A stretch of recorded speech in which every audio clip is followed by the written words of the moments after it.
Having said this, we can now do what's called in physics a dimensional analysis. On the left, we have a time. And if we have on the left side a time, on the right side we must also have time. You cannot have coconuts on one side and oranges on the other. You cannot have seconds on one side and meters per second on the other. So the dimensions left and right have to be the same. What is the dimension here?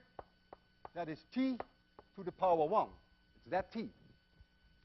That must be the same as length to the power alpha times mass to the power beta times acceleration. Remember, it is still there on the blackboard, has dimension L divided by time squared, and the whole thing to the power gamma. So I have a gamma here, I have a gamma there. This side must have the same dimension as that side. That is non-negotiable in physics. Okay, there we go. There is no m here, there is only one m here, so beta must be 0. There is here L to the power alpha, L to the power gamma. There is no L here, so L must disappear. So alpha plus gamma must be 0. There is t to the power 1 here, and there is here t to the power minus 2 gamma. It's minus because it's downstairs. So 1 must be equal to minus 2 gamma. That means gamma must be minus 1/2. But if gamma is minus 1/2, then alpha equals plus 1/2. End of my dimensional analysis.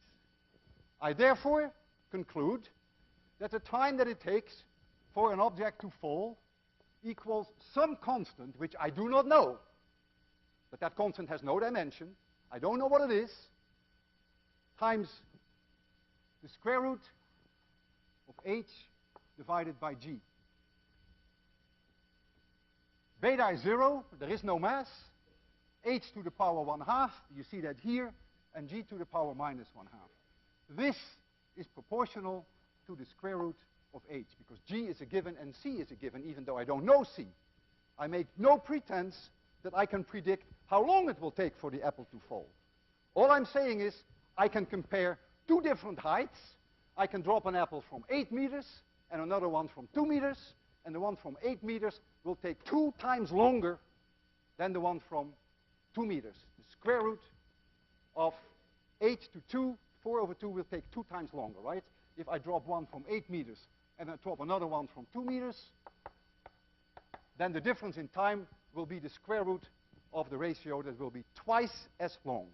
And that I want to bring to a test today. We have a setup here. We have an apple there at a height of 3 meters.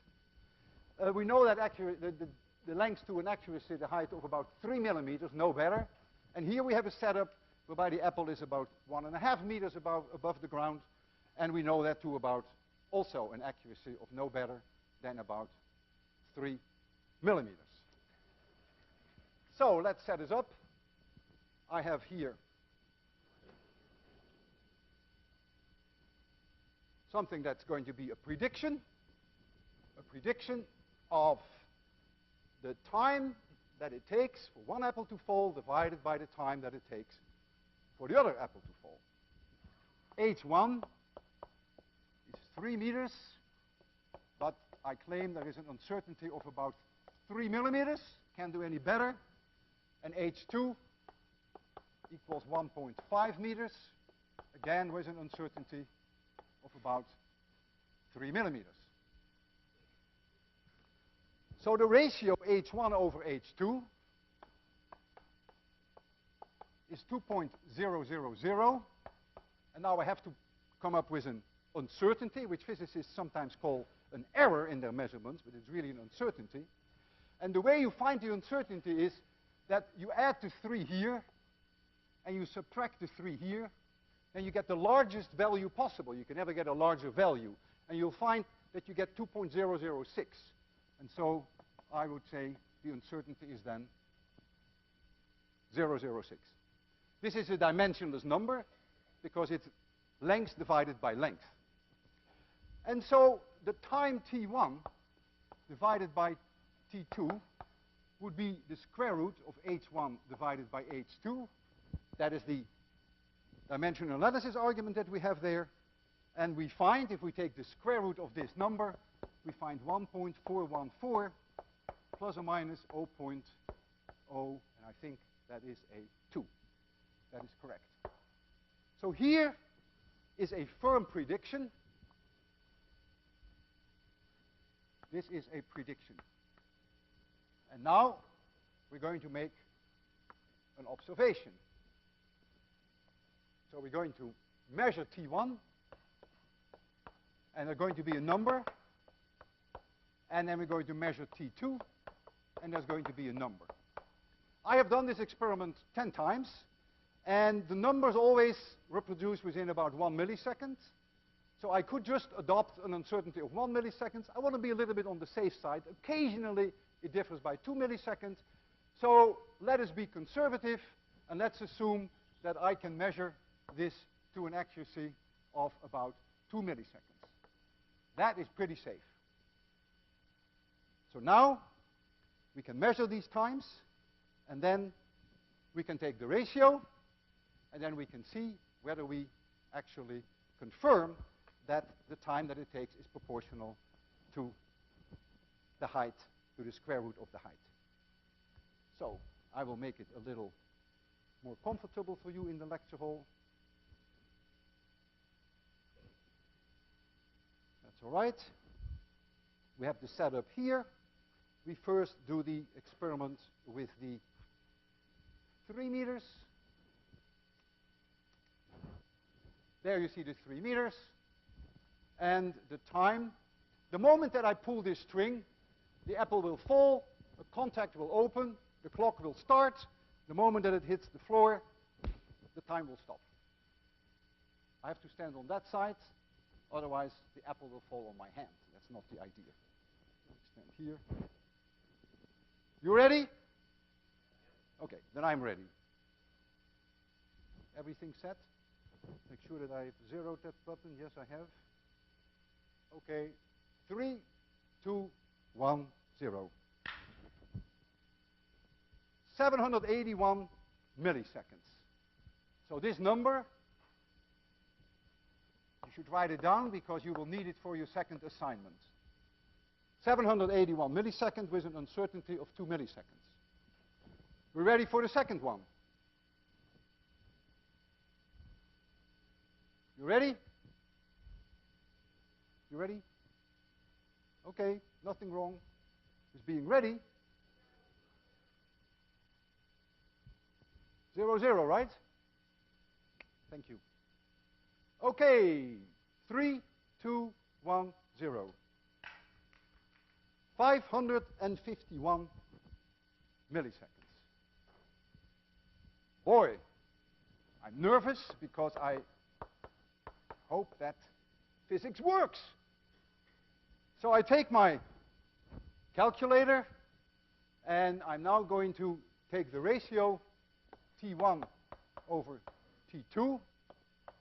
The uncertainty you can find by adding the 2 here and subtracting the 2 there, and that will then give you an uncertainty of, I think, 0.08.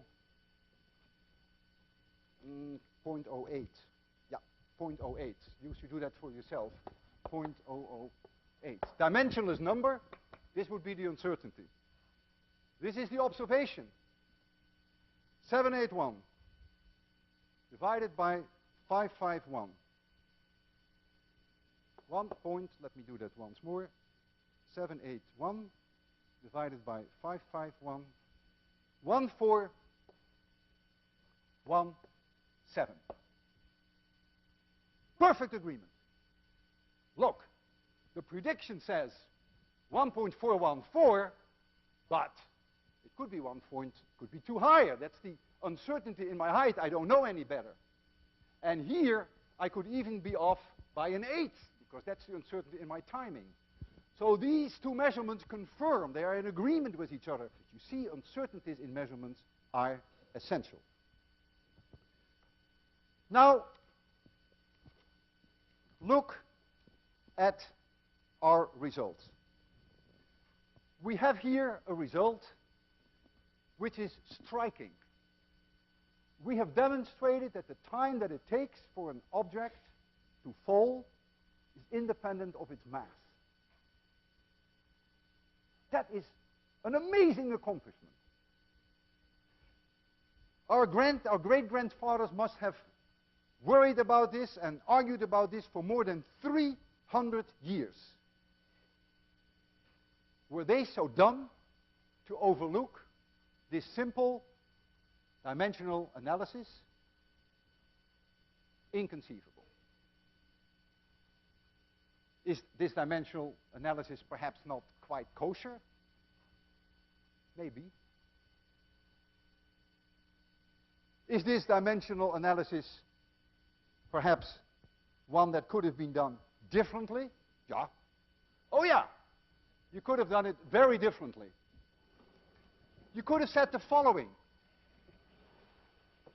You could have said the time for an apple to fall is proportional to the height that it falls from to a power alpha. Very reasonable. We all know the higher it is, the more it will take, the more time it will take. And we could have said, yeah, it's probably proportional to the mass somehow. If the mass is more, it will take a little bit less time.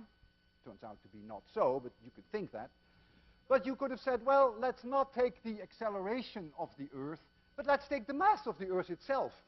Very reasonable, right? I would think if I increase the mass of the Earth, that the apple will fall faster. So now I would put in the mass of the Earth here.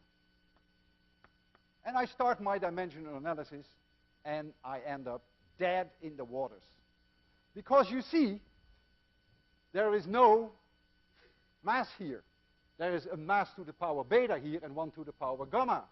So what you would have found is beta plus gamma equals 0. And that would be end of story. Now you can ask yourself the question, well, is there something wrong with the analysis that we did? Is ours perhaps better than this one? Well, it's a different one. We came to the conclusion that the time that it takes for the apple to fall is independent of the mass. Do we believe that? Yes, we do.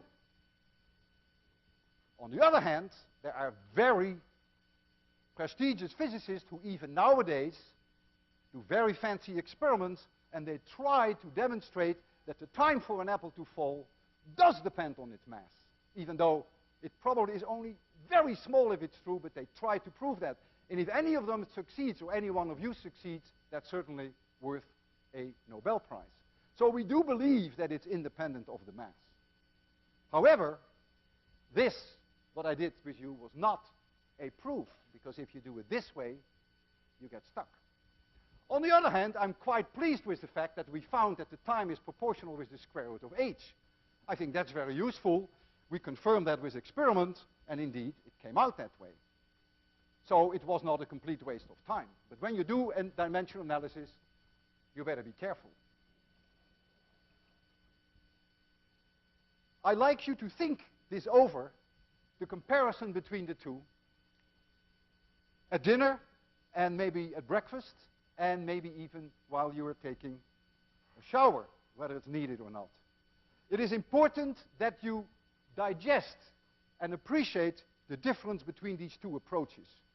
It will give you an insight in the power and also into the limitations of dimensional analysis. This goes to the very heart of our understanding and appreciation of physics. It's important that you get a feel for this. You're now at MIT. This is the time. Thank you. See you Friday.